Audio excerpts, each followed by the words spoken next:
শেখ হাসিনার পতনের পর আয়নাঘর আবারও আলোচনায় উঠে এসেছে। আয়নাঘর নিয়ে আগেও ব্যাপক আলোচনা হলেও অনেকে বিষয়টিকে গুজব মনে করতেন, কিন্তু এখন এর রহস্য উন্মোচন হতে শুরু করেছে। আয়নাঘর থেকে একে একে বন্দীরা মুক্তি পাচ্ছেন। গত 2 দিন রাজধানীর কচুক্ষেতে আওয়ামী লীগ সরকারের আমলে গুম হওয়া মানুষের খোঁজে ভিড় জমাচ্ছেন স্বজনরা। কিন্তু কি এই আয়নাঘর, যাকে নিয়ে এত আলোচনা? বাংলাদেশের প্রতিরক্ষা বাহিনীর counter terrorism intelligence bureau CTIB দ্বারা পরিচালিত একটি গোপন আটক কেন্দ্রের নাম আয়নাঘর।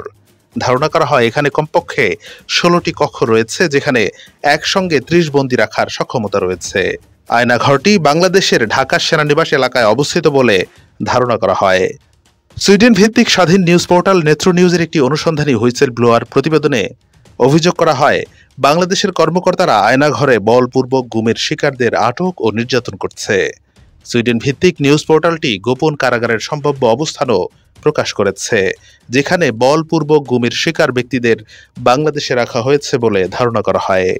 প্রতিবেদনটি বলপূর্বক গুমের শিকার 2 ব্যক্তি হাসিনুর রহমান এবং শেখ মোহাম্মদ সেলিমের অন দ্য রেকর্ড অ্যাকাউন্টের উপর ভিত্তি করে তৈরি করা হয়েছে, যারা বলেছেন যে তাদের ঢাকার কেন্দ্রস্থলে অবস্থিত কারাগারের ভেতরে রাখা হয়েছিল। ভারতের জি নিউজের প্রতিবেদনে বলা হয়েছে, আয়নাঘর শুনতে যতটা সাদামাঠা ততটাই রহস্যময়। শেখ হাসিনার আমলে তৈরি এই আয়নাঘরেই রাখা হতো গুম করে রাখা মানুষদেরকে। আলো বাতাসহীন একটি কক্ষ, সেখানে সারাক্ষণ ঘর গড়িয়ে চলে ফ্যান। কিন্তু কাদের রাখা হতো এই আয়নাঘরে? শেখ হাসিনার আমলে বিরোধী দলের বহু নেতাকর্মী নিখোঁজ হয়েছেন। তারা কোথায়, তাদের কোনো খোঁজ নেই।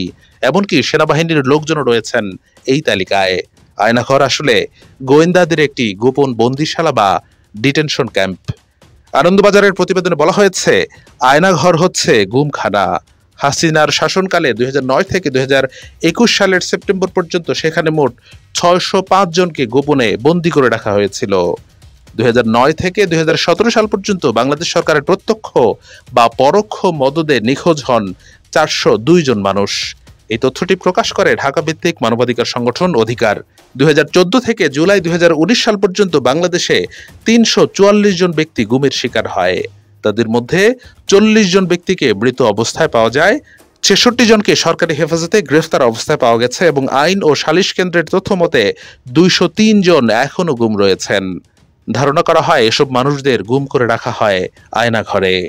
আয়নাঘরে যারা বন্দী থেকেছেন তাদের মধ্যে রয়েছে নর্থ সাউথ বিশ্ববিদ্যালয়ের সাবেক অধ্যাপক ও শিক্ষাবিদ মোবাশ্বের হাসান, সাবেক রাষ্ট্রদূত মারুফ জামান, ব্যবসায়ী অনুরুদ্ধ কুমার রায়।